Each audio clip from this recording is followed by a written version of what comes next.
Oi, tudo bem? Bem-vinda, bem-vindo a mais uma Prosa com Bertalha. Prosa cada vez mais fantástica, onde as pessoas do bem aqui comparecem para compartilharem as suas experiências e os seus conhecimentos. E olha a prosa que nós estamos trazendo hoje para a Prosa com Bertalha. Tecnologia é business. Como desenvolver uma mentalidade digital e inovadora? Na era digital, desenvolver uma mentalidade inovadora é fundamental para quem busca sucesso no mundo dos negócios. A tecnologia não é apenas uma ferramenta, mas o motor central do business moderno. Abraçar a transformação digital significa entender e implementar soluções tecnológicas que maximizem a eficiência, otimizem recursos e revolucionem o relacionamento com o cliente. Ao cultivar uma mentalidade digital, nos posicionamos na vanguarda da inovação, capaz de antecipar tendências e adaptar-se rapidamente a mudanças. Este é o caminho para não apenas sobreviver, mas prosperar em um mercado cada vez mais competitivo e tecnologicamente avançado. Vamos refletir sobre esse tema fascinante e importante aqui na Prosa com Betalha, onde a educação e os negócios caminham juntos para trazer mais inspiração à sua jornada. E para fazer essa prosa comigo, eu terei o privilégio de trazer aqui a Rita Piciura. Que honra, que bacana trazer aqui para conversar comigo nessa prosa maravilhosa a Rita. Rita, seja bem-vinda à Prosa com Bertalha. Obrigada, muito obrigada, Bertalha. Bacana demais. Rita, antes de prosseguirmos, eu sei que você vai trazer uma contribuição fantástica sobre um tema que é extremamente relevante. Quem é a Rita? Bom, a Rita é uma profissional hoje, né? Rita Piciura, quem sou eu? Hoje eu sou uma profissional que trabalha com tecnologia, né? Eu falo que nasci, cresci e me mantenho ainda nessa área de tecnologia, né? Eu comecei muito cedo a trabalhar com tecnologia, antes mesmo de definir pelo curso superior. E hoje, como é que eu venho trabalhando com tecnologia? É claro, né, tenho uma cadeira executiva dentro de uma multinacional alemã, de CIO, trabalho para a América Latina, né, dentro de um grupo da indústria gráfica. Eu venho desde então, desde que comecei, ajudando as empresas, né, eu falo sobre isso, a se desenvolverem no tocante à tecnologia, tanto em termos de maturidade, né, desde a infraestrutura, sua parte básica, mas obviamente, hoje o que a gente fala de movimentos de transformação digital, de diversas formas.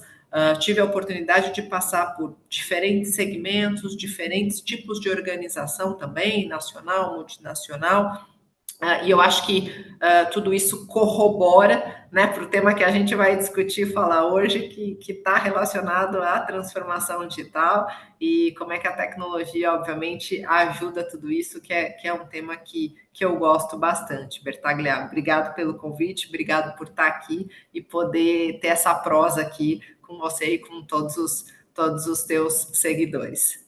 Que legal, que bacana. Tenho certeza que vai ser uma prosa fantástica aqui, o Rita, e que a nossa comunidade vai logicamente absorver todo o conhecimento e experiência que você vai trazer. Eu já gostaria de lembrar o pessoal para dar um joinha aí para a Rita, né? Botar um joinha aí no YouTube, é muito importante esse joinha, porque vai fazer com que o motorzinho do YouTube nos coloque mais adiante, divulgue um pouco a nossa prosa. E, logicamente, você que está aí, não está inscrito no canal ainda, por favor, se inscreva no canal, acione o sininho da notificação, que é muito importante. Muitas prosas são colocadas aqui e com o sininho você vai ter um lembrete das novas prosas que são colocadas. Rita, eu gostaria que você contextualizasse um pouco esse tema. Qual que é a relevância, a importância dele? Conta um pouco para nós, Rita.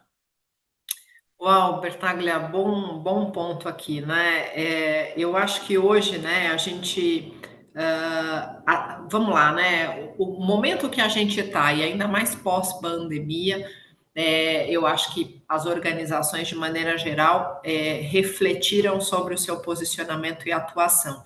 E hoje não é mais tolerável que algumas coisas que há muitos anos atrás só poucos poderiam ter ou fazer, até pela própria democratização da tecnologia, você não falar em avanços em transformação digital.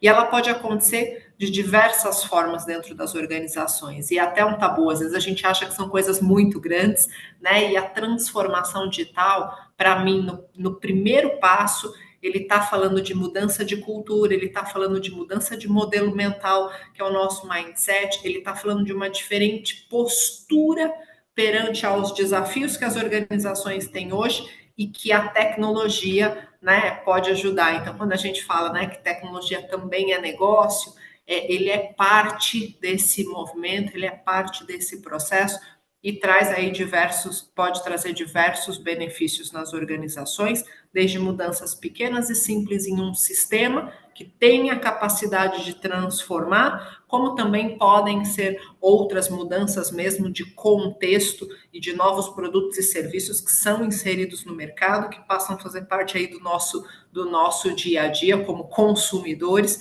né, e que transformam aí mercado, contextos e até a economia muitas vezes. Que legal, muito bacana. Até porque quando nós olhamos pela perspectiva da tecnologia, nós sabemos que realmente ela é transformadora. Muita coisa tem acontecido diariamente. Nós usamos a tecnologia e a começar pelo WhatsApp, né? O WhatsApp toma conta das nossas vidas, mas dentro das organizações essa transformação ela vem sendo cada vez mais premente, cada vez mais forte. E aí a pergunta que eu teria para você, Rita, é a seguinte: como que a tecnologia pode transformar modelos de negócios que são tradicionais em empresas digitais e inovadoras, Rita? Legal.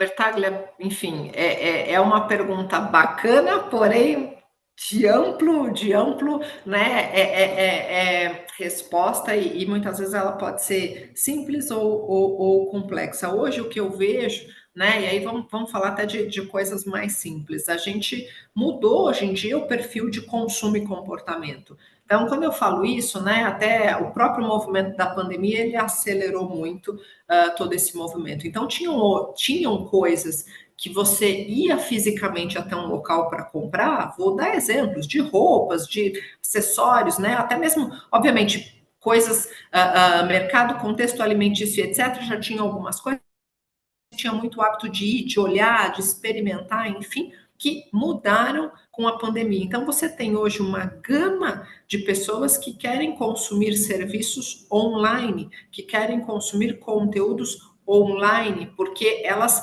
mudaram o seu comportamento e a sua perspectiva. E aí, com isso, você tem empresas, claro, a maioria delas, né, num contexto B2C, se estruturando para isso, então criando modelos de atendimento aos seus clientes, como lojas virtuais, como processos de experimentações virtuais, como navegação e criação aí de todo um contexto para essa experiência dentro do online, como também você tem empresas que alimentam essa cadeia, que são as nossas B2B, vamos dizer assim, que elas também tiveram que repensar muito para poder atender os seus clientes, criando modelos, obviamente, de trabalhos de interconexão, de reabastecimento de estoque, de empresas e contextos, obviamente, de cadeias logísticas que são fechadas e abastecidas por essas empresas que criaram um modelo com tecnologia para fornecer tudo isso. Então, são alguns dos exemplos que a gente tem, dentre alguns também massivos, como tecnologia para contact center, automação, robotização, né, inteligência artificial e etc. Então, a gente vai de A a Z, vamos dizer assim, mas tem para todas as organizações, eu acredito, uma possibilidade de melhoria, uma oportunidade de repensar e de, obviamente, rever e redesenhar esse contexto. Que fantástico. E, Rita, enquanto você comenta e fala todo essa parte interessante, inclusive, da transformação digital, de como as empresas investem e se aplicam na tecnologia, uma das coisas que me chama a atenção, aliás, a gente tem trazido bastante essa discussão aqui para a Prosa com Bertalha. A prosa já tem mais de 500 horas de prosas, viu? Rita, você que participou de uma live, né? Se for só uma live, tem mais ainda. Rita, eu me preocupo com as pessoas. Na sua visão, quais são as habilidades essenciais para liderar uma transformação digital bem-sucedida? Porque, na realidade, isso é uma jornada, né? Ou seja, nós temos um processo evolutivo, então me preocupa as pessoas para liderar e as pessoas que vão conviver com essa transformação que vai ser feita, né? Excelente ponto, Bertaglia. E eu costumo dizer que realmente o desafio ele está muito além da tecnologia, né? Pessoas, na verdade, a gente está falando do ponto-chave e do ponto crucial para o sucesso de tudo isso. Então, vamos lá, né? Trazendo um pouco aqui, um pouco para a prática. Eu acho que a primeira coisa, quando a gente vai falar de transformação digital, né? A gente usa a palavra ser disruptivo, enfim, mas na prática você precisa ter um modelo mental muito aberto a, primeiro, tá muito disposto e aberto a ouvir, porque você vai ouvir diferentes contextos, diferentes questões, vai receber massa crítica, né? Ter diferentes públicos que vão ser muito otimistas, positivistas, outros pessimistas, etc. E é importante que você tenha a mente aberta para filtrar tudo isso. E aí eu acho que, consequentemente, você precisa ser uma pessoa realmente que esteja disposto e seja muito questionador para quebrar paradigmas, porque uma das coisas às vezes, o óbvio, ele não é óbvio para todo mundo, ele precisa ser dito, e as grandes mudanças e transformações, muitas vezes, elas são simples, elas vêm com ideias e iniciativas simples, então você precisa estar disposto e aberto a coletar, a se comunicar, né? Então, falando em liderança, sim, trabalhar com o máximo de diversidade que você puder ter, porque você vai ter diferentes pontos de vista, até vieses que você precisa romper, e é importante que você tenha tudo isso para poder trazer um movimento de transformação.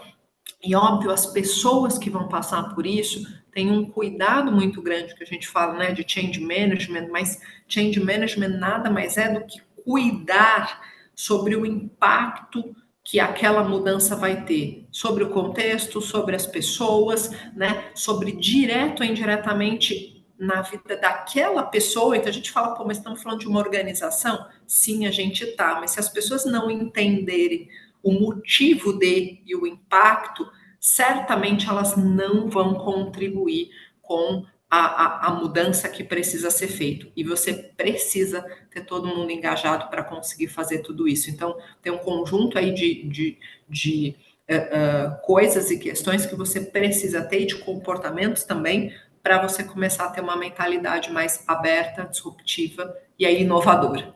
Fechando aqui. Não, que legal, bacana. Aliás, tem uma característica bastante interessante, isso que nós estamos conversando aqui, porque a internet, de certa forma, democratiza ou tem democratizado muita coisa, inclusive o conhecimento, né? Aliás, se a gente for olhar aqui a Prosa Cobertalha, é exatamente isso. Nós temos mais de 600 pessoas que passaram por aqui, e essas pessoas vêm contribuir com experiência e conhecimento que todo mundo tem, né? Então, esse é um lado. E aí, um pouco embarcando nessa situação, eu queria. Nós temos trazido aqui para a prosa algumas coisas relacionadas à inteligência artificial, aplicação de inteligência artificial. E não é passado e não é futuro, né? Ou seja, a gente fala da inteligência artificial que surgiu há 60 anos atrás e que não se desenvolveu porque não tinha uma tecnologia adequada, né, e parruda, forte, suficiente. Hoje nós temos, e não é só o futuro, logicamente que ela vai se desenvolver com o aprendizado de máquina e tudo mais, isso vai, ao longo da jornada, aí vai se desenvolvendo, mas ela já existe hoje, né? E aí a minha pergunta é de que maneira a inteligência artificial, Rita, contribui para o desenvolvimento de uma mentalidade digital? Bertaglia, eu acho que tem vários pontos aqui, aspectos que são super importantes, né? Uma delas, né, eu acho que o quanto, vamos lá, né, para o indivíduo. Então, o primeiro ponto falando do indivíduo é o quanto você insere, passa a inserir, fazer uso do benefício da inteligência artificial para o seu dia a dia, né? Começa, acho que uma das primeiras experimentações são essas. E aí eu vou te dar alguns exemplos que são usados no dia a dia e que eu já vi colegas, conheço pessoas, enfim, que têm usado de uma forma às vezes muito simples. A gente, vamos lá, falando sobre estratégia, né, comercial, você vê muita gente, né, obviamente, como é que era o processo aí de vendas em muitas organizações. Você precisava, puxa, eu quero conhecer a pessoa tal de tal empresa, eu vou ter uma conversa, uma reunião. Caramba, você precisava ter uma rede de contatos, você precisava fazer algumas pesquisas e despender horas e entrar, obviamente, mesmo tendo Google e etc., para, enfim, fazer o teu resumo sobre aquela organização, principal desafio e etc. Hoje, você usando aí, né, você tem Copilot, ChatGPT e etc., e dentre outros, você pode fazer a pesquisa, e claro que depois é a acurácia que você coloca o prisma sobre o crivo sobre tudo isso, mas você pode fazer uma pesquisa e eu quero saber quais são os 3 ou 5 maiores desafios na empresa X, né? Eu quero saber sobre o executivo C-Level Z aqui, o que falou no último mês, nos últimos tempos, etc. É surpreendente o quanto ferramentas como essa trazem para você de informação. Uma apresentação sobre tal coisa, o quanto ele traz um resumo sobre alguma coisa. Então, eu vejo que ele tem aplicabilidade no dia a dia para várias pessoas. E a partir disso, você começa a criar um novo comportamento e essas pessoas vêm para as organizações com uma nova mentalidade questionadora e que querem aplicar isso também dentro das suas organizações, dentro do seu dia a dia. Então, esse, para mim, é um primeiro passo de uso individual da inteligência artificial, que ela cria uma experiência e começa a trazer para a gente o primeiro nível de conhecimento para você começar a falar dessa aplicabilidade em grandes corporações ou em áreas que você tem um trabalho repetitivo, você tem uma mão de obra massiva, né? E que, infelizmente, ela não tem, né, obviamente, a capacidade de ir além daquilo que se precisa ser feito e que você vê ferramentas como essa de uma forma muito rápida e rica processarem, responderem mais do que a gente consegue, obviamente, atender no antigo modelo de trabalho, na antiga forma. Não sei se respondi a pergunta, mas Não, respondeu um sim, pouco de fantástico, muito isso legal. junto. Muito legal, Rita. Rita, vamos fazer o seguinte: nós estamos chegando ao finalzinho aqui da primeira parte da nossa prosa. Eu vou chamar a dona Corujinha, ela vem, ela canta, nós tomamos uma água, um café e voltamos em seguida. Pode ser, Rita? Claro, até daqui a pouco. Olha só que prosa fantástica nós estamos tendo aqui, eu e a Rita conversando sobre esse mundo de transformação digital. Na realidade, tecnologia desempenha um papel interessantíssimo. A Rita vem trazendo isso para a gente. Tecnologia é negócio, faz parte do negócio, viabiliza o negócio. Tô certo, Rita? Com certeza, é o que eu mais acredito, mas ainda é um paradigma e a gente precisa falar dele para que a gente, obviamente, passe para um próximo nível. E por falar nisso, quais são, então, Rita, os principais desafios enfrentados pelas empresas ao integrar novas tecnologias? Uau! Bom, ele tem, na minha forma de ver, e obviamente pelo que eu vivi, né, alguns deles. Então, primeiro a gente falou um pouquinho, né, eu acho que ele está mais do que a tecnologia, o quanto a companhia, a corporação está preparada para receber algumas tecnologias, e o que eu digo receber não é operar, é saber lidar com ela, é saber tirar o seu máximo potencial daquilo. Então, por isso que são feitas várias discussões sobre jornada, para que você consiga ter a captação, né, e o melhor benefício para cada momento daquela jornada, porque você pode viabilizar financeiramente tudo de uma vez, mas as pessoas podem não absorver tudo de uma vez e aquilo, obviamente, não ser bem sucedido. Acho que esse é um ponto extremamente relevante que precisa ser considerado, mas que quando a gente fala sobre tecnologia também, se eu não posso deixar de dizer, esse híbrido, né? Eu acho que um dos maiores desafios hoje a gente tem tecnologias novas, super disruptivas e super robustas.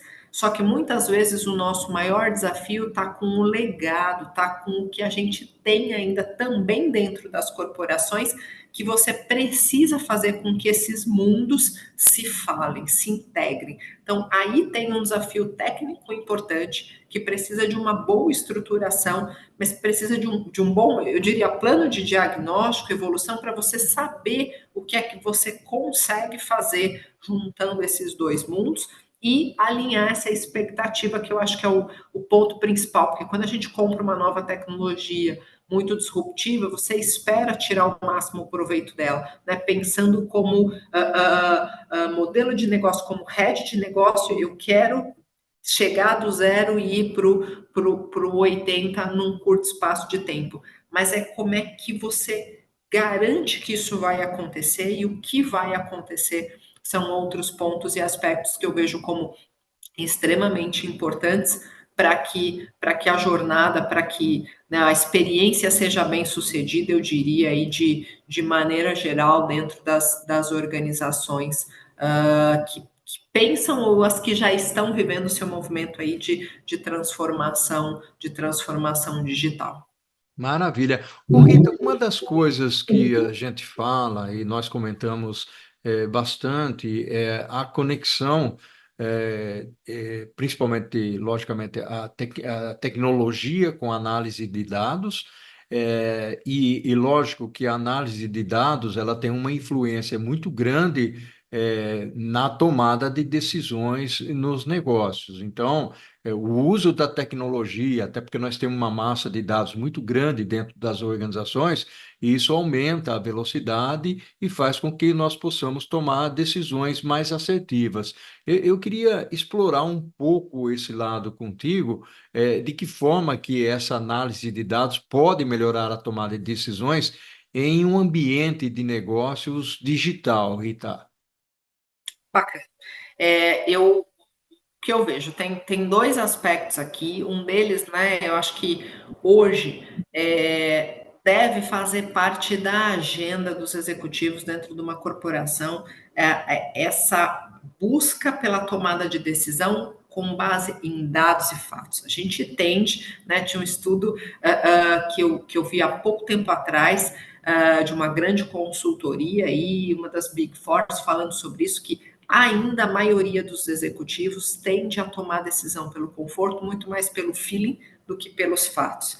E porque muitas vezes eles não acreditam, né, não confiam nos dados. Então, para mim, é o primeiro ponto de olhar e observação, dependente do modelo da organização, para que isso funcione. E por quê? Porque, em contrapartida, tem muitas empresas que nascem digitais e que elas já nascem baseadas nesse modelo. Então, você pode, né, até por esse prisma, fazer com que uma corporação deixe de existir, porque hoje em dia, com o volume de dados que você tem, com todos os aspectos que você pode coletar, é extremamente importante ter o embasamento para que você consiga suportar a sua estratégia e sustentar.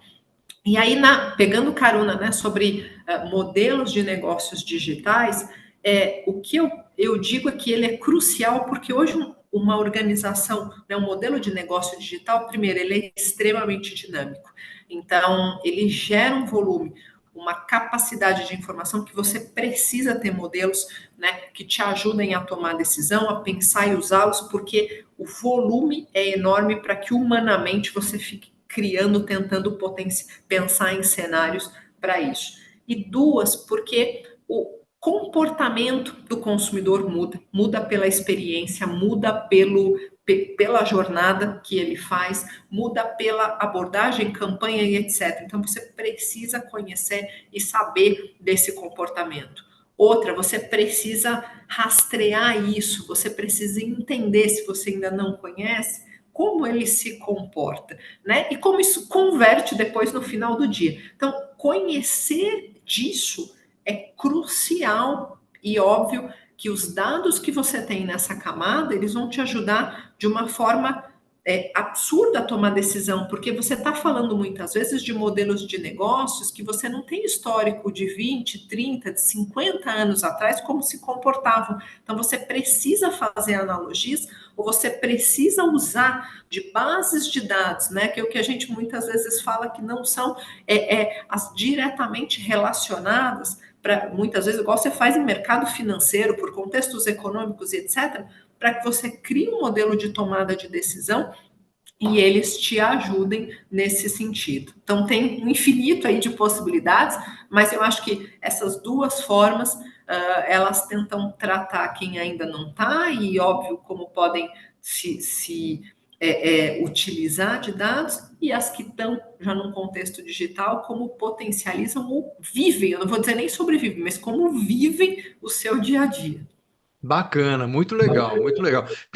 Eu queria fazer uma conexão que eu entendo que seja muito importante dentro das empresas, que é pessoas, gente, né, conectando com a inovação contínua, olhando pela perspectiva de cultura da organização e fazer com que a equipe realmente seja orientada a resultados, uma equipe que seja diversa, orientada a resultados. Qual que é a sua visão com relação a isso e que melhores práticas nós poderíamos estar utilizando, ô Rita, para fomentar uma cultura de inovação contínua em uma equipe? Bacana. Eu acho que uma delas, quando a gente fala em criação, primeiro a criação dessa cultura, a criação desse ambiente. E muitas vezes eu acho que o maior desafio é pensar que precisa de um mundo de coisas, né? Acho que a primeira é a abertura, a segunda delas, quando a gente fala em criar esse mindset ou criar esse modelo, ele pode ser simples, né? E aí a gente fala sobre alguns exemplos, ritos ágeis, ritos que você traz, às vezes, muitas vezes, a gente tem alguns nomes, né, que são mais sofisticados, como design thinking, etc., que nada mais é do que um trabalho, primeiro, de observação. A inovação, ela pode vir sobre uma necessidade que se possa ter e que alguém não pensou e ela precisa ter um ambiente para coletar isso.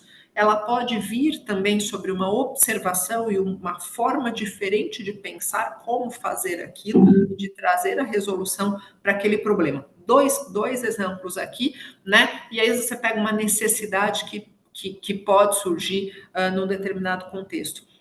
Você criar alguns ritos, né? Então vamos lá, trazer o time para trabalhar numa cultura de experimentação, de criação do que a gente chama, né? Que é o MVP, mas eu tento não usar os nomes mais técnicos para um piloto, para experimentar. O que isso significa? Primeiro modelo, primeiro mindset que precisa ter é não diga não por não, porque se você está criando um modelo disruptivo, o fato de você dizer não, muitas vezes você vai ouvir o não por N vezes, porque é algo que não existe, talvez as pessoas não tenham ainda conseguido enxergar aquela necessidade. Então, é o primeiro cuidado.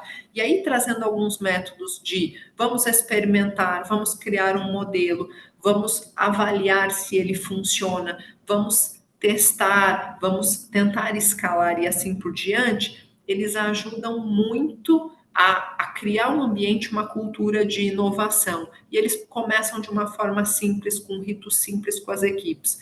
Uma das coisas que você pode aplicar no dia a dia de forma simples e faz parte desses ritos é qual é o desafio que temos, qual problemas que queremos resolver. Tem nome para esses métodos, tem tudo, mas eles vêm embarcados em questões simples. Então, se hoje, dentro de uma organização, você precisa criar essa mentalidade modelo, começa a cruzar as pessoas para mudarem de áreas, que é o que a gente fala, né, às vezes de polivalência ou experimentação, e observar. Essa pessoa toma notas e ela avalia se ela tem uma forma diferente de fazer aquilo ou de resolver aquele problema. Discuta sobre isso. Cria um modelo. Puxa, eu vou trazer um sistema. Não, cria um modelo simples. Cria um modelo que pode ser dentro de uma ferramenta Office, por exemplo, um Excel, etc. Funcionou? Funcionou. Você pode ter ali um grande modelo que pode escalar, você pode ter um grande modelo que pode virar um formulário e vir um sistema, uma tecnologia, ou você vá buscar a tecnologia adequada para depois você fazer isso. Falei muito do contexto em tecnologia, mas são formas né? Simples, abordagem simples. Se a gente estiver complicando muito, eu acho que esse é o primeiro ponto que eu coloco aqui, de que será que a gente está no caminho certo? Esse é o primeiro ponto aí dentro da inovação, porque ela tem que ser simples e ela tem que ser disruptiva e rápida. Fantástico. E tem um outro ponto, quando nós falamos de pessoas, nós falamos de dados, tem uma perspectiva que eu queria ouvir de você, que é a parte de segurança, né? Nós vemos aí na mídia muitas empresas sofrendo as consequências dos ataques cibernéticos. Como é que você enxerga? Dizer como garantir a segurança é um pouco complicado, mas como que, de certa forma, a gente protege os dados dentro da organização, de um ambiente de negócios, nesse mundo cada vez mais digital e cada vez mais à mercê de ataques, de hackers e tudo mais? Ô, Rita, como é que você vê isso? Bertaglia, não tem como dizer que ele tem garantias, eu acho que esse é o nosso maior desafio. É o maior desafio hoje quando a gente fala sobre dados, sobre plataformas digitais, enfim, é como você proteger o máximo possível aquela organização e os dados, e ao mesmo tempo como você manter esse ecossistema rodando, sem que você tenha que muitas vezes criar bloqueios, travas, demoras, etc. Então é um desafio importante, porque achar esse equilíbrio entre você, obviamente, né, trazer travas, dificuldades, problemas, uma complexidade e manter esse ambiente ágil com segurança é um dos grandes desafios. Eu acho que alguns deles ajudam e corroboram muito quando você fala, né? Então vamos olhar para a tecnologia, trabalhar desde o início o máximo possível com células que são multidisciplinares e com times de segurança juntos. Isso é extremamente importante, porque é um olhar que precisa estar, é um ponto de vista e ações precisam ser tomadas, porque cada um tem sua área de expertise e existem muitos aspectos que precisam ser observados para que você coloque de uma maneira segura a organização dentro de um determinado contexto. Caso contrário, muitas vezes é melhor postergar do que você, obviamente, trazer aí um dano maior. E dentro da organização, eu acho que um segundo, né, desafio que se trabalha tem muito o contexto de realmente campanhas de conscientização e segurança, porque muitas vezes, aí vivendo o contexto de tecnologia, por não ter esse conhecimento, a gente tem do que a gente chama de shadow IT, né? Hoje, tecnologia está democratizada, você acha em todo lugar, se eu quiser criar agora, né, um banco de dados meu, uma estrutura de dados em nuvem, etc., eu crio. Qual é o ponto que é importante ser observado nessa democratização? O quanto não se conhece do que está por trás ali no tocante à tecnologia, envolver as áreas de tecnologia para essa discussão, porque tem muita ferramenta como serviço, vai ter uma democratização muito grande, você pode criar, você tem as áreas que podem criar hoje um Power BI, uma ferramenta muito rápida, mas o que está por trás daquilo precisa de gente especializada para poder, obviamente, te direcionar. E no contexto de cultura, eu falo muito, né, criar cultura entre todos os níveis da organização, porque a maioria das vezes, em diferentes níveis organizacionais, as pessoas ainda elas têm o contexto, elas entendem da complexidade do risco, mas na prática elas não conseguem materializar ou tangibilizar o que aquilo significa naquele contexto, né, naquele ambiente e o quanto ela fomentou ou não para isso. Então, é extremamente importante que os projetos tenham esse olhar, que as companhias façam os seus testes. Aí você tem ferramenta de A a Z para testar, para avaliar se ele está seguro ou não, para ter ponto de vulnerabilidade ou não, as organizações com que você conta para fazer esses trabalhos ou não, nível de maturidade daquilo que você está expondo. Então, são várias ações que precisam ser tomadas para que você tenha a garantia de que você está colocando um produto, um serviço ou algo, né, que você vai utilizar de uma nuvem, etc., e que você mantém é a confiabilidade, a integridade, a proteção dos dados que você está lidando ali para cada organização, porque depois isso reflete demais em imagem, né? Marca, em risco, toda a consequência dela, a gente muitas vezes não consegue dimensionar ou mensurar pelo tamanho aí da exposição e risco. Maravilha, Rita. Rita, estamos chegando ao final da nossa prosa aqui. Gratidão pela sua participação, Rita. Obrigada, Bertalha. Eu que agradeço. É sempre um prazer poder dividir aqui, né? Falar sobre tecnologia, tá nessa prosa aqui, enfim, conta comigo e eu que te agradeço por todo esse público e por esse bate-papo que foi tão gostoso. Muito Fantástico, obrigada. maravilha. Rita, gratidão enorme pela sua participação ao infinito e além. E o que nós fazemos em vida, Rita, ecoa na eternidade. Tchau, tchau. Muito bom. Obrigada. Tchau, tchau.